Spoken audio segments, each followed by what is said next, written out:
زلزلے کے حوالے سے جی زمین ایک دفعہ تو زلزلہ پورا آئے گا، اذا زلزلت الارض زلزالہا واخرجت الارض اثقالہا، پھر وقال الانسان ما لہا، زمین ہلے گی اور اپنے بوجھ باہر پھینک دے گی، پھر انسان کہے گا یہ میرے ساتھ کیا ہوا؟ زلزلہ، سیلاب، بارشوں کا زیادہ ہونا یا نہ ہونا۔ کنز المال میں حضرت موسیٰ کلیم علیہ السلام نے اللہ سے پوچھا تھا، حضور علیہ السلام فرماتے ہیں کہ انہوں نے پوچھا تھا یا اللہ کیسے پتہ چلے گا کہ تو راضی ہے کہ ناراض؟ تو رب کریم نے فرمایا جب میں وقت پہ بارشیں برساؤں تو راضی ہوتا ہوں، اور جب وقت کے بغیر بارش ہوتی ہے تو پھر میں ناراض ہوتا ہوں۔ یہ زلزلے، یہ ساری چیزیں ہمیں استغفار کا درس دیتی ہیں، لیکن ہمارا مزاج بڑا انفرادی ہے۔ عین زلزلے کا وقت لوگوں کو کلمہ یاد آتا ہے اور ایک گھنٹہ بعد بھول جاتا ہے۔ میں مظفر آباد گیا تھا پچھلے ماہ، تو میں نے وہاں بھی یہ بات عرض کی تھی، ہمارے ہاں نا ہر کام پہ سیاست ہوتی ہے۔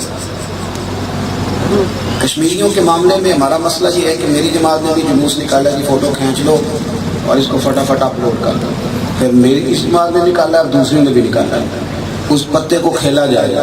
اور یہاں تو یہ بھی ہوتا ہے کہ نرنگی ہے سیاست دوران، تو دیکھیے منزل انہیں ملی ہے جو شریک سفر میں، کچھ ایسے بھی ہیں جو کاج سے مخلص نہیں، وہ بھی چل پڑتے، چلو اور کچھ نہیں تو شہیدوں میں نام تو آئے گا، لہو لگا کے صحیح۔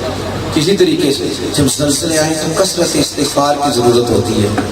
جنہوں نے آج زلزلہ آنے کے بعد نہ عصر پڑھی، نہ مغرب پڑھی، نہ عشاء پڑھی، وہ اللہ کی تنبیہ کو سمجھے نہیں۔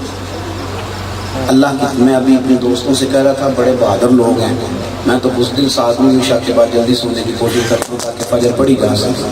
آپ بہادر ہیں۔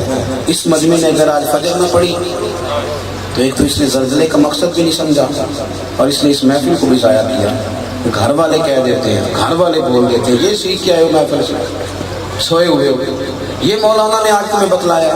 نہ بدنامی کرو اپنی اور نہ کرو جماعت کی، مہربانی فرمائے کثرت سے استغفار کریں۔ آج کی رات ہر شخص 2 نفل توبہ کے پڑھ کے سوئے اور مالک کی بارگاہ میں عرض کرے اللہ بھول جاتے ہیں پر بندے تو تیرے ہیں، ہمارے ہاتھ پہ رحم فرما۔ یاد رکھنا خدائی مدد نازل ہوتی ہے تو انسان قوتیں پکڑتا ہے، ورنہ تو سارا کچھ ایسے ہی جائے گا۔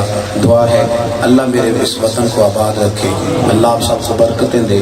مجبوری یہ ہے کہ مجھے جانا ہے، یہی میں نے ان دوستوں سے وعدہ کیا تھا، ورنہ اٹھ کے نہیں جاتا۔ آپ سے اپیل کر دی ہے، مجبور نہیں کرتا کہ نظریاتی بنے، کوشش کریں آخر تک اس بزم نور میں آپ شریک رہیں۔